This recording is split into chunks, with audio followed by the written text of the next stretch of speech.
Viewers, আসসালামু আলাইকুম। আমরা এখন যে মাদারবোর্ডটি কাজ করছি সেটা হচ্ছে অ্যাস্ট্রোকের 61।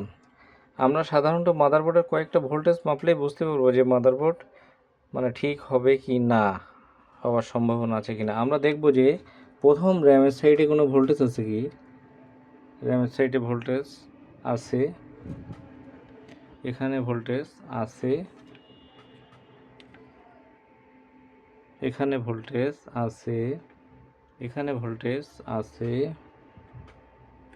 এখানে ভোল্টেজ আছে, এখানে ভোল্টেজ আছে, এখানে ভোল্টেজ আছে।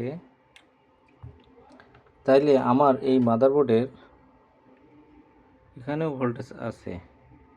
তাহলে আমার এই মাদারবোর্ডের এই সাইড ভোল্টেজ ওকে, এই সাইড ভোল্টেজ ওকে, এই সাইড ভোল্টেজ ওকে।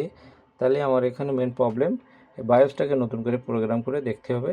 বায়োসটাকে নতুন করে প্রোগ্রাম করার পরে বোঝা যাবে যে এটা ঠিক আছে কি। হ্যাঁ ভিউয়ার্স, এটা বায়োসটাকে নতুন করে প্রোগ্রাম করার পরে মাদারবোর্ডটা ওকে হয়ে গেছে। যখন আমার এই 3 সাইড ভোল্টেজ ওকে থাকবে তখন আমরা বায়োসটাকে নতুন করে রিকভারি করলে আমার মাদারবোর্ড ওকে হয়ে যাবে। ধন্যবাদ সবাইকে। আসসালামু আলাইকুম।